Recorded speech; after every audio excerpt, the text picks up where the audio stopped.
Good morning. This is the last part of the topic human reproduction we will be starting with.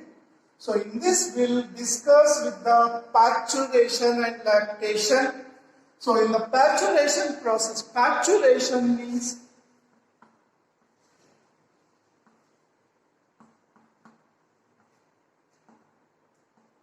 childbirth.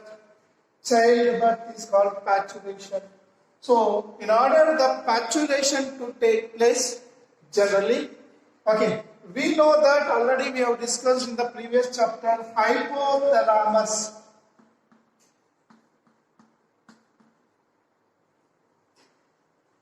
is called as the master of all glands.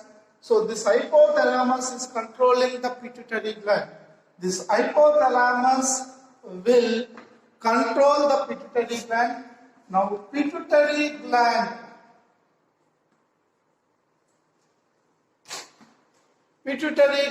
produces it is a very complex neuroendocrine process. Pituitary gland produces oxytocin.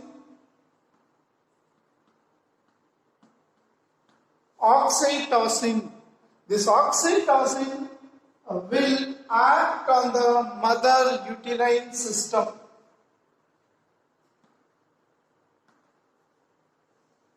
This acts on the myometrium or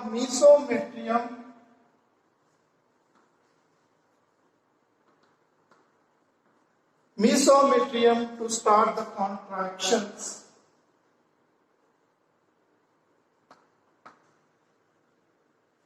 Along with this, pituitary gland also activates the prolactin. So,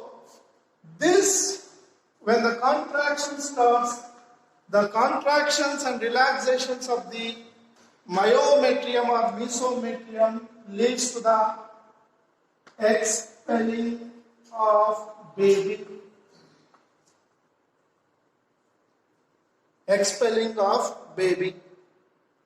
So here this oxytocin is also called as pacturating hormone.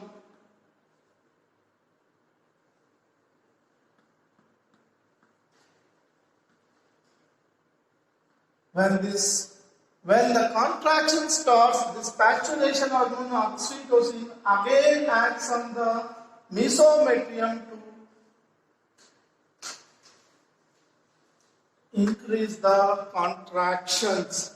But this is the process takes place after the baby. So here first fetus, the fully grown fetus now initiates through the placenta to the uterine system of mother is activating. This mother uterine system will give the hypothalamus the initiating signal stating that I am fully developed, so please start the process of expelling the baby. So this hypothalamus in the proper term will give the signals to the pituitary gland. Pituitary gland in turn produces oxytocin. Oxytocin will act on the mother uterine system, that is especially the mesometrium, and this mesometrium start contracting first, and when the contractions have started, there is again the more amount of oxytocin acts on the mesometrium. Now the further increase in the contractions leading to the expelling of the baby. This complete action is a complex endocrine process.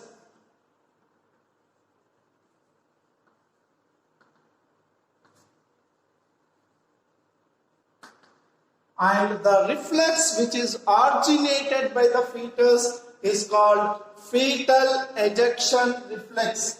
This complete is called as fetal ejection reflex. fetal ejection reflex. And the time period between the fertilization followed by implantation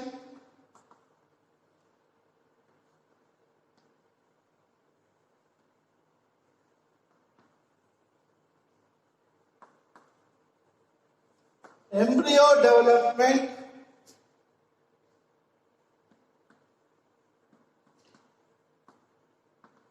till childbirth. This complete process is called as gestation period or pregnancy. Gestation period or pregnancy. So the reflex is called as fetal ejection reflex. It is a complex endocrine process, and this is completely also called as the process of expelling up of the baby outside the mother uterine cavity. From the mother uterine cavity is called as parturition reflex or fetal ejection reflex. Fetal ejection reflex.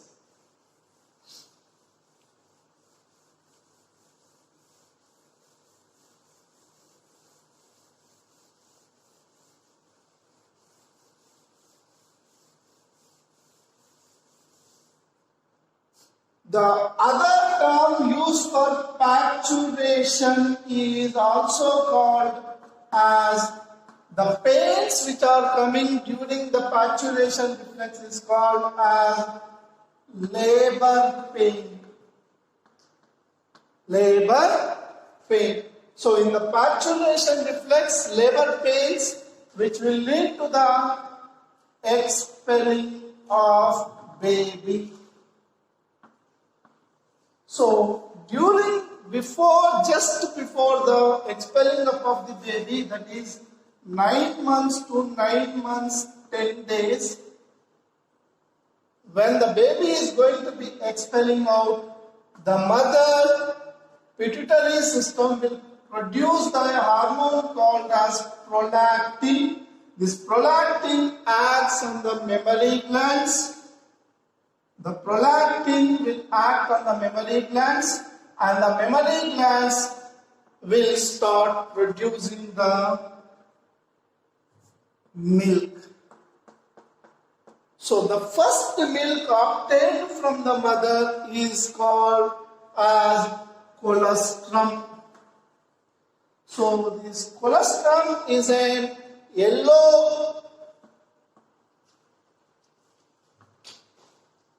color liquid or fluid, initially from 1 to 3 days of baby birth.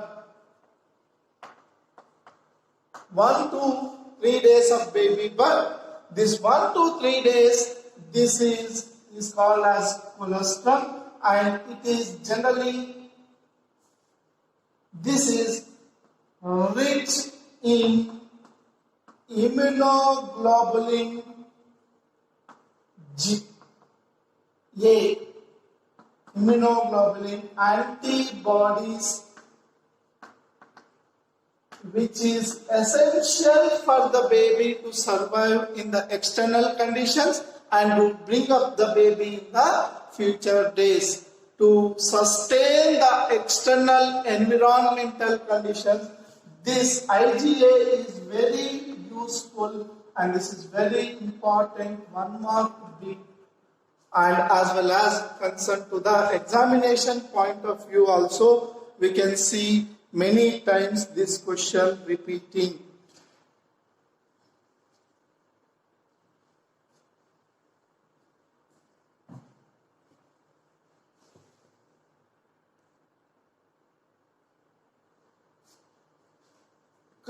Concluding this chapter of human reproduction, in this conclusion to this particular chapter, this human reproduction, we can see that is basically categorized into 7 parts or 7 subtopics. In these first seven important topics, you can see that the first part, introduction.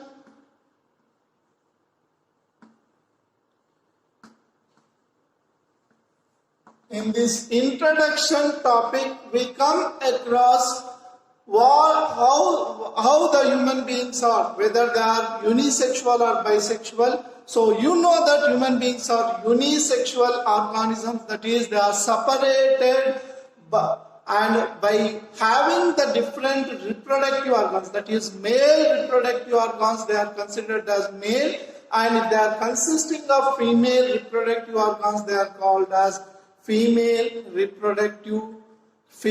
organisms. They are separated and they are unisexual, that is, single sexual reproductive organism in single organism. And you can also see that in this, how many phases does the human reproduction takes place? Already we have discussed that the human reproduction takes place in 5 different phases. First one is production of gametes,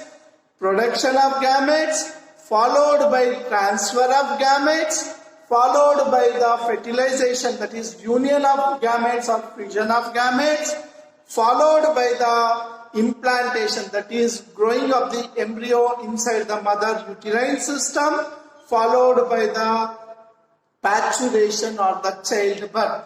So in order to know where does the process of fertilization takes place or where does the production of gamete takes place, we need to go ahead with the anatomy of the male and female reproductive system. In the second part, we come across the male reproductive system.